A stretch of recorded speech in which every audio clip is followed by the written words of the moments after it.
Hi, everyone. This is David Allen, and welcome to an audio program that we are producing here on the topic of the weekly review. This is something we've talked about over and over through the Getting Things Done process, and we decided that it would be very useful to create a product that would pull together some of the how-tos, sort of a high-level overview of what the weekly review is in some detail. So if you're new to the Getting Things Done model and our work, this will be a good sort of directive about how to do one of the core pieces of what creates success with getting things done, this weekly review process. So we'll give you some how-tos and some of the details about that. We'll dig into some of the implications and applications out there in the real world of what these various practices and actions and behaviors in and around the weekly review actually look like, sound like, and feel like out there in real time. We work with some of the busiest, best, brightest people on the planet working with this material in real time, in real situations, sort of down there in the trenches out there with folks doing real work. So we have a lot of experience in what this actually looks like and the kind of results that it produces when you start to do these things. Joining me on this audio program, I'm delighted to have with me Marion Bateman and Meg Edwards. Marion is our Vice President of Client Engagement. She's for many years been working closely with me, doing an awful lot of work out there with both individuals and organizations in working with educating people around the Getting Things Done methodology and watching how these things work in and over time across the years with teams and people and individuals. So, Marion, delighted to have you here. Say hello to everybody. Hello, everyone. I'm so delighted to be here. One of the things about the weekly review, I think this is one of the areas of our work where clients continually ask me, wow, how can I get better at this? How can I step forward and master this? So I am thrilled to be here today to really have time to discuss with you and Meg all the tips and tricks about getting this under your belt and being really successful. Thanks, Marion. Delighted. And Meg Edwards. Meg, say hello to everybody. Hi, everybody. Meg, delighted to have you here because you are such a great champion about this whole thing. I mean, you've taught me a lot about the weekly review as much as I've been involved with this stuff because really, even more than me, you've been out there in the trenches with real folks doing this in real time, quite a bit. So you're dealing with it almost on a daily basis. So delighted to have you here as a resource. It's great to be here. I've watched people through hundreds and hundreds and hundreds of weekly reviews over the years, really helping people customize something that they're already doing, but deepening the understanding of doing a review. That's really cool. And, as an overview of all this, too, I think it's important. One of the things that I've sort of synthesized or discovered or really understood a lot better in the last few years is that this whole process of managing ourselves so that we get more done with less effort really involves two major dynamics. We need to get control and we need perspective. And those two things fit very closely together. And I think all of the work around getting things done is about, if I'm out of control, how do I get in control? And if I need better or more perspective, how do I get that? And those are two very different dynamics, so they fit very closely together. We all know if we're out of control, it's hard to have perspective. And if you have inappropriate perspective, you're not looking at things from the right place and the right altitude at the right time, then things can slide out of control on us. And I think as much as anything, the weekly review process is probably a core factor in behavior about, hey, I'm feeling out of control. I don't have the right perspective. I need to get back on. So I know for me personally, whenever I'm feeling like I've got some level of control I need to get to and some level of perspective that I need to sharpen, hone, get smarter at, get better at, I have to sit down and do some version of my own version of the weekly review. So this is why it's become such a critical factor.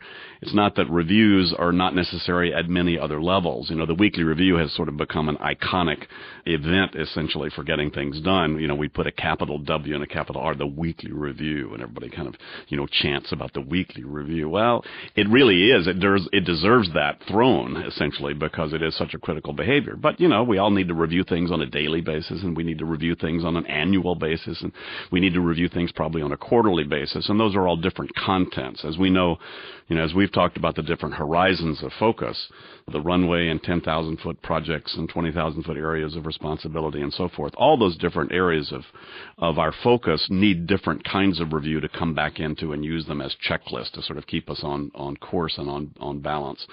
However, this weekly iteration, that is the one that really is driven by the project look, is the one that seems to be the most missing, the most lacking, and has the greatest potential for getting people feeling like, boy, I'm really on my game again. I mean, it seems like a lot of people have some big picture stuff, like I got my strategic plan and I've got my little to-do list of 14 phone calls I need to make, but not a whole lot in between. So I've discovered in my experience that it's probably the most lacking review that has the most high payoff quickly if people begin to do it.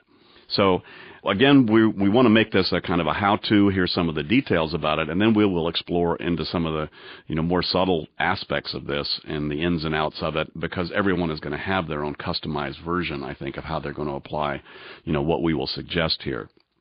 Let me give a quick overview of the weekly review itself.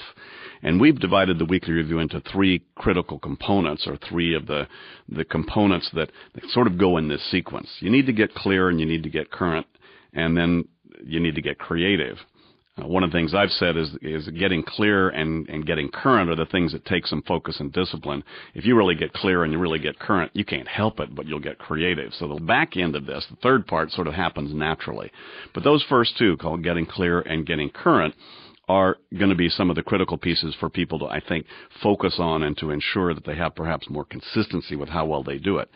And the components of that, in terms of getting clear, we'll talk about just collecting all the loose edges that have happened, that have kind of frayed around us as we've been going through our week, getting it all back into and in the buckets, getting those things cleaned up so that we feel like we still don't have a lot of residue lying around that we haven't looked at yet. And, also getting your head clear, just the stuff that's out of there. So there's, basically a more coherent and perhaps complete gather process of the things that have, maybe slipped into pockets and corners out there that haven't really gotten into the funnel of our system. So we'll talk about that. That's really the precursor to the real review that happens, which is the center part of this, which is getting current. Getting current means dealing with the action list and the project list that you've got and bringing those up to speed, as well as some of the other critical components of the action management system. So we'll go into some of the details of that as well. And then once all that's done, the creative part gives then, because you've now got more of a bandwidth and you've got a clearer deck to be able to think from, perhaps a little higher altitude, that's where some, neat project thinking, creative ideas, things that may not show up in the day-to-day in terms of the kind of fertile thinking that's good for us to all do, can show up a lot more easily, and we can build in a structure for that. So we're going to loop back through each one of these components to the weekly review, and along with the audio program, you will have access to probably a PDF file or some version of a text or print copy of the weekly review as we have listed it out. So if you're listening to the audio program in some place where you can print that out or have that available to you, we'll be going through those bullet points as they're listed there. If not, if you're listening to this in your car, as people say, be careful, because if we get you inspired, you don't want to take your eyes off the road. So, welcome to at least listening to this process as you go along. And you may then want to re-listen to this, perhaps when you're back in a place to start to implement the process itself.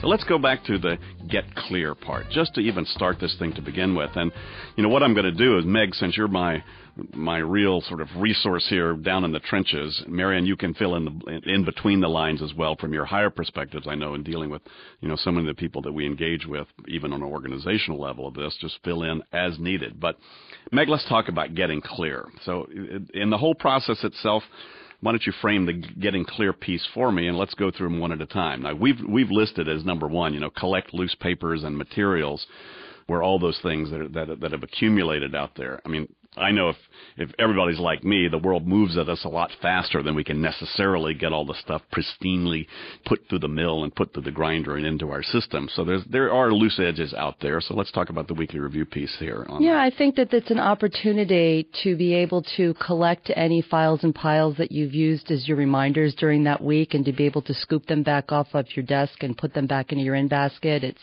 an opportunity to go into your briefcase and wallet and collect anything, or if you are somebody who works out of your house, maybe you can just do a quick scan in your house and collect any paper. I think one of the things that is important here is that we're really talking about collecting current work. I think that people are still going to be implementing this methodology, and this isn't necessarily a time where you have to go collect all the backlog that you've had for years and years and years. Oh, this is not the time to go put half your garage in your in-basket. Exactly, right? Or go into that attic and grab that box, from graduate school and go put that in your in-basket. I mean, it really is a question that I get in terms of starting the weekly review, which is, well, what do I collect, Meg? So really it warrants kind of using your judgment about how much you want to collect and not necessarily get into your backlog. You can make a plan for that.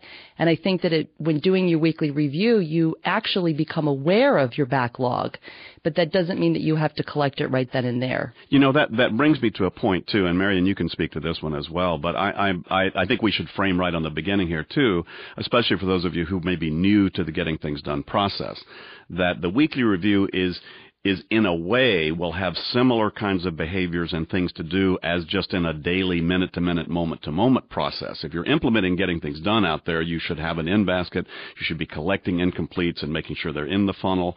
And on a daily basis, if not many times a day, you're still going to want to be processing the stuff and gathering them and getting current and looking at the lists. So it's not like this is behavior that you're only doing once a week. It's that at the end of the week, there's another level of all that you probably want to take it to make sure that this becomes a trusted system that we have. So we're talking about a little bit of a different kind of an iteration of things that we still are normally doing on a regular basis, but the weekly review has a bit of a different spin to it. Yes, because you know who you are out there, who has that little Post-it on your computer that's been sitting there all week. And you talk about how that when you have those kinds of things around your environment, it takes up a lot more time and energy than it really needs to take up. So if you do have those Post-its and if you do have that pile that you have been sitting there for the week, and you think about it, that how many times have you looked at that pile and said, geez, I've got to do something on it, just scoop it up and put it back into your in-basket.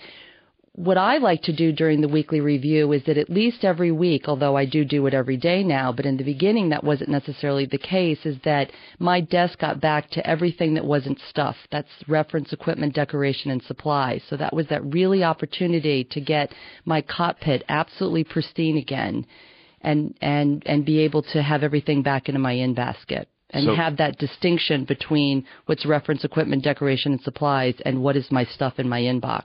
So you're saying that oftentimes when people begin to get the getting things done process, the weekly review often becomes the reminder of the kind of new behaviors that over time they'll actually get better at and start doing regularly. But at least in the beginning, to a large degree, the weekly review sort of becomes the, okay, guys, let's get back in the gym and all the exercising that you should have been doing all week, let's give you an opportunity to now really focus on it. So it becomes a little easier to maybe start changing some of those grooves in your behaviors. That's such a great metaphor, because you really wouldn't wake up and say, all right, I haven't exercised this week, so I'm going to take 7 hours and exercise all today. I mean, that would be the equivalent of thinking, okay, I could drive all my email, all my paper, everything to zero during my weekly review. But I get that question a lot. I get that question. I agree. Do I wait till the weekly review to collect? Do I wait for the weekly review to process my Insta empty? Or do I wait for the weekly review to grab the next action on my project? So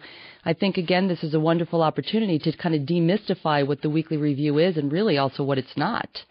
That's really true. And though we say, it's somewhat ambiguous, though we say, getting clear is really part of the weekly review, it's almost like you need to be clear to really do a really thorough, good weekly review. So the process of getting clear as a way to start and getting to that point still needs to be there. So there kind of needs to be a precursor clearing the deck to some degree, but certainly within limits, and there are variables around that in terms of, from your experience, in terms of what people are used to, and that they don't want to blow themselves out by thinking they want to put their garage in their in-basket on Friday afternoon. Well, and particularly I think a lot of people in the beginning are still kind of in that busy trap mentality during the week, and all of a sudden to stop and to say, whoa, where am I? I think that it can be overwhelming sometimes to be able to see where they are, but that doesn't mean that they can't find value in doing some level of collecting, even though it might not be a full collecting in the beginning. But as you do weekly reviews weekly, I have found that each of these steps will become easier to do as you stick with this. So I think that there's a myth of you have to be black belt GTD before you can start the weekly review. And actually, by starting to do the weekly review, no matter where you are in the implementation, it's going to accelerate the process of implementation. And I just have seen this time and time again with clients. Thanks, Meg, on that, because, my improvement opportunity has always been that I discovered sort of what the pristine process was that really, really worked.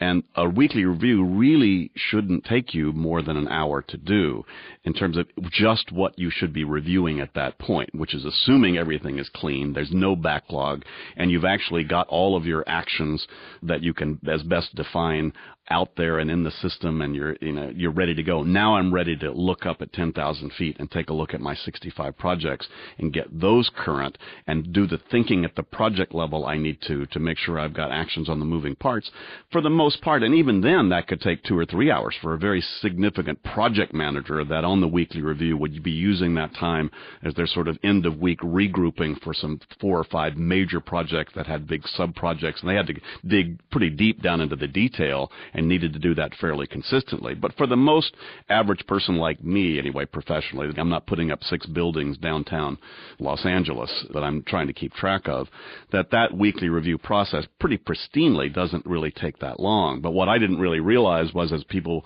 really needed to go through a gradual process of getting better and better at beginning to sort of make the whole getting things done process part of their daily event, that the weekly review process really just that pristine thing, there was still quite a bit to get to before you were really operating at that level. So thanks, Meg, for bringing that coaching in, and I think that's good to know. It's good to realize in the context.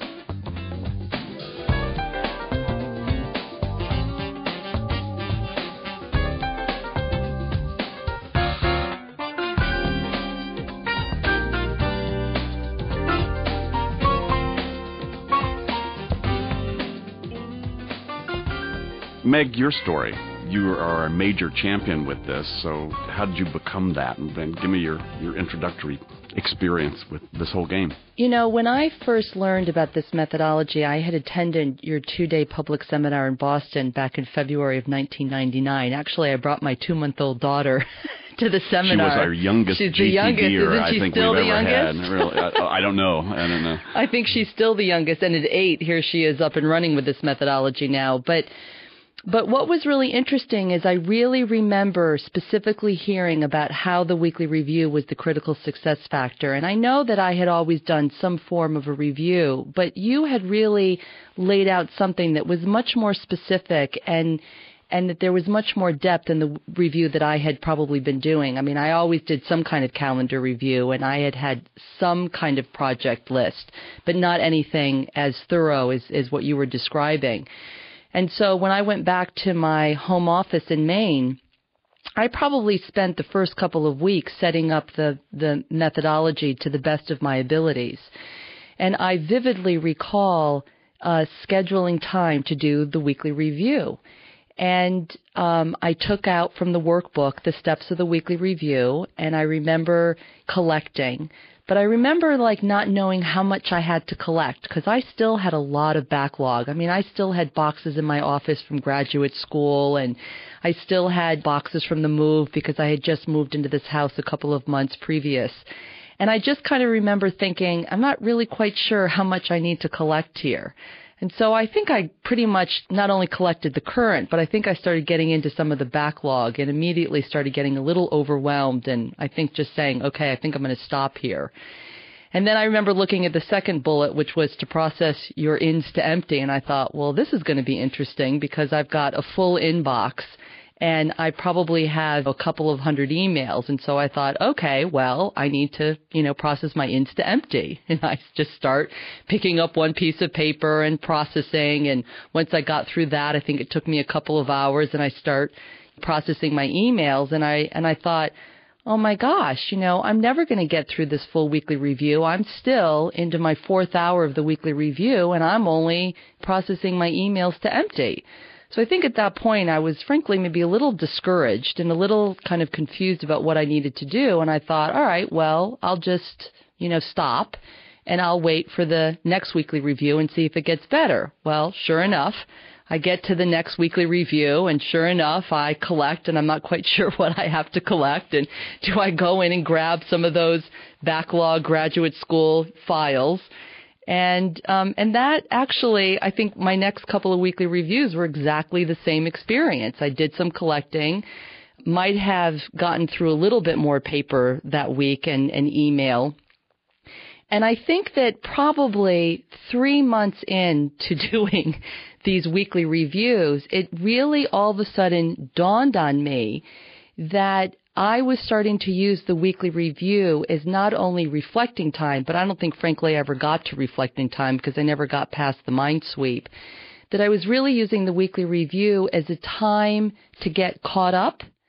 And I also was using the weekly review as a time for defining because I actually wasn't getting enough defining time in during the week. Defining your work, defining my work. Yeah, I wasn't spending the time that I needed to get my inbox to zero on a regular basis, so I was using the weekly review. So not only was I trying to spend time during the weekly review to reflect, I also was using the weekly review for defining and doing. And so therefore, I was doing these 5-6 hour weekly reviews. And I think it really was at the 3rd month mark that it really dawned on me of, okay, I really need to just really stop and think about really what is the main purpose of the weekly review. And it isn't about the catch-up time and the doing time. And once I caught that and started to do more of that during the week, then the weekly reviews really started to be about purely reflecting time, that I found that I started to come into the rhythm that was really about a couple of hours a week. Periodically, maybe once a month, I needed to do maybe 3 hours. But generally speaking, I could get it done within 1 to 2 hours if I really kept to reflecting time. It's something that I really started to experience in coaching was this feeling of that you couldn't do a weekly review if you had 600 emails in your inbox. You know, there was that feeling of, again, I have to be black belt before I can do my weekly review. And when I started to realize as a coach that if I could get people to start doing that weekly review, no matter where they were with their paper, with their volume of emails, their mind sweep, maybe they didn't have a complete project list, by stopping and doing that reflecting, not only are you reflecting on your work, you're reflecting also on where you are within the implementation of Black Belt GTD. I want to say I really want to echo that, because one of the things I emphasize with clients is ask yourself, what do I need to win at this game in terms of my defining time every week or your processing time every week? You know, if I'm a person that has 100 emails or 200 emails a day, and this is not uncommon at all for clients that we work with now, some up to 500 a day, wow, you know, how much time do you need to clear the deck on a daily basis of just to make decisions around this stuff? So that's email, paper. Now you can identify your own success formula for how much time you need a week for your processing time. So that is fabulous for people to see in relation to their calendar management and what they need to really win at this game. So when you come into your weekly review, if you decide to do it on a Friday or a Saturday or Sunday or whatever day you choose to do it, that by having that conscious conversation with yourself, you'll find that you're not coming into the weekly review with such backlog because you actually did the doing and the defining during the week.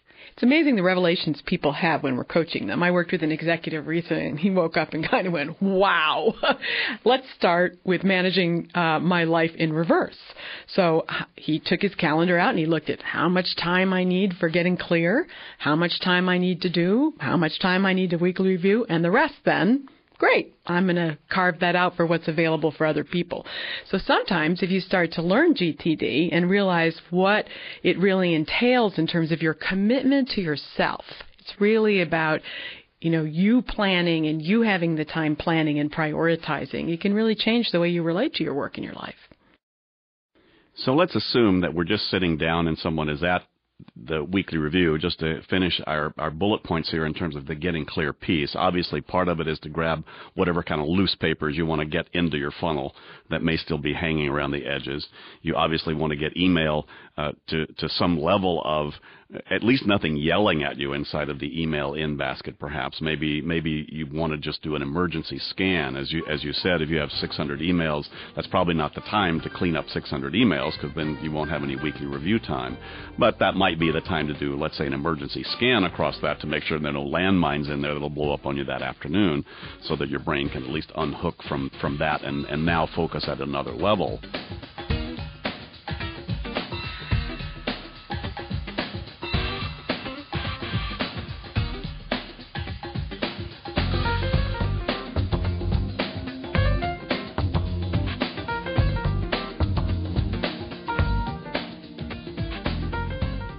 And then the third bullet here is, of course, get your head empty, which is, grabbing all the stuff that still may be banging around in psychic RAM. And, that doesn't just take an hour. That takes 10 years, I think, for people to start to recognize. And I still work at it. I mean, I've taught this stuff for years, but I can still, oftentimes I go, wait a minute, David, that thought has been popping into your head more than once. You teach this stuff, you idiot. Sit down and get it out of your head. That doesn't work. Duh, okay. And, and I have to of course, always positive self-talk. Right? That's right. I always have to take myself by the hand and say, yes, I know. And because it's popped into my head, that is now something I need to start to get a grip on. And by the way, sidebar to those of you listening to this, I'm sort of considered the synthesizer of all this kind of stuff, but this is subtle, and it still creeps up on me as well. These things will crawl into my head, and some part of me says, because it's so simple and so obvious, I'm sure I don't need to keep track of it anywhere else other than in my head. So as much as I teach this, as much as I've said that, it still happens. The basic message is here, there seems to be an almost negative magnet inside our head, that grabs this stuff. So any good excuse to sit down and kind of release the magnetized grip of these, call my brother, or, oh yeah, I got tired, need to look into tires on the car, all that stuff.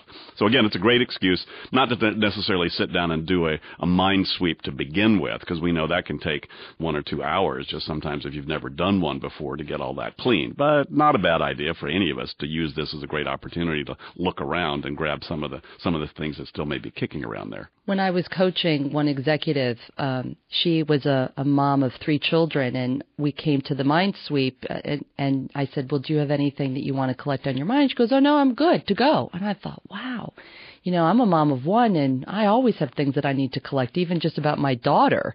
And she goes, no, I'm really good to go. And then I said to her, but is there anything that's like nagging at you? I mean, anything that's just really pulling at your attention? She goes, well, of course.